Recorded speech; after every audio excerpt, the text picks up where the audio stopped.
Why is it that us black people hate ourselves so much?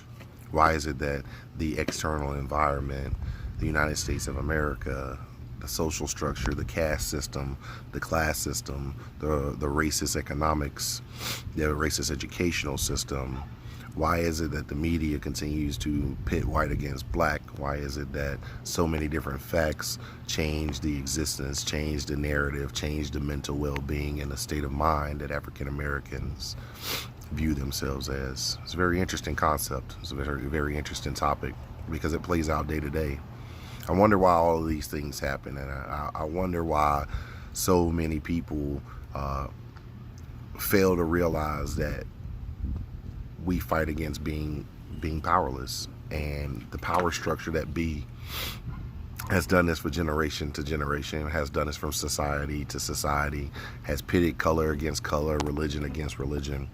We have to understand as African Americans that we just happen to be on the bottom of the totem pole in this brief snippet of history. Understand that these things are our reality and our existence, and that the question is, what can you do about them? People talk all the time.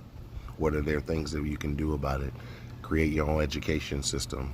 Start your own schools. Do grassroots work in your communities. Nonprofit organization work.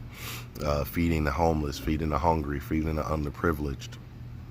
Establishing a reality that other people might not necessarily have an opportunity to gain access to. So these are some really important things. I'm an Army soldier. I fought in Iraq and Afghanistan, and a developing nation looks just as bad and a whole hell of a lot worse than what we have as far as opportunities in America. So for that, be thankful. For that, be glad that in this culture, in this society, in capitalism structure, you have an opportunity for upward mobility. But it starts with your mentality. Bob Marley said it best. It's the mental struggle. It's those mental chains that keep us back and that hold us back. So start developing networks. Sit down and have coffee with your brother and with your sister in the black community specifically, and have ideas and share those ideas and ensure that you're supporting one another. It all starts with love right here, though. You have to love yourself to be able to love someone else that looks like you.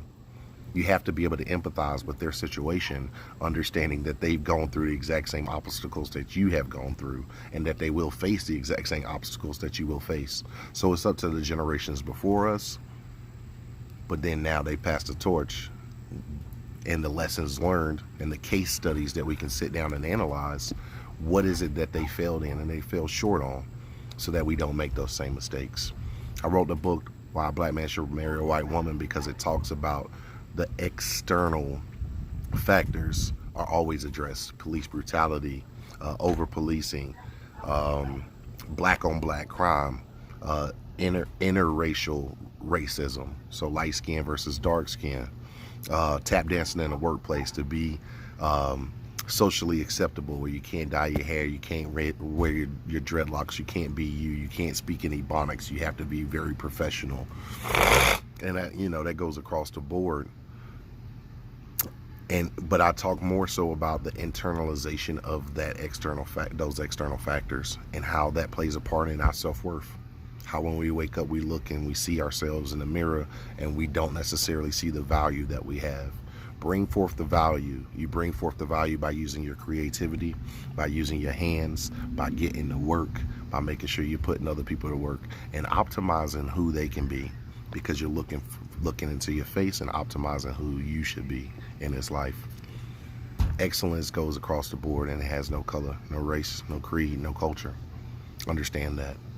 But understand that most importantly, black women are at the bottom of the totem pole in society, and then there are black men. And these are the most disenfranchised people that live in our American society. So I hear you when you belt to the top of your lungs that all lives matter. Black lives matter.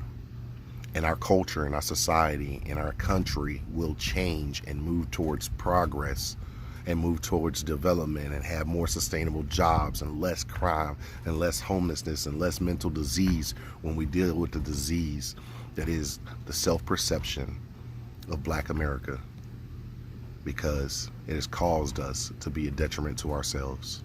Let's fix that, and then we can start looking at other solutions and revelations that might come down the pipeline to be able to fix the other collective. Remember, black progress is all progress. If you don't understand that, then you're ignorant. Peace. Until next time. Artemis Quick out.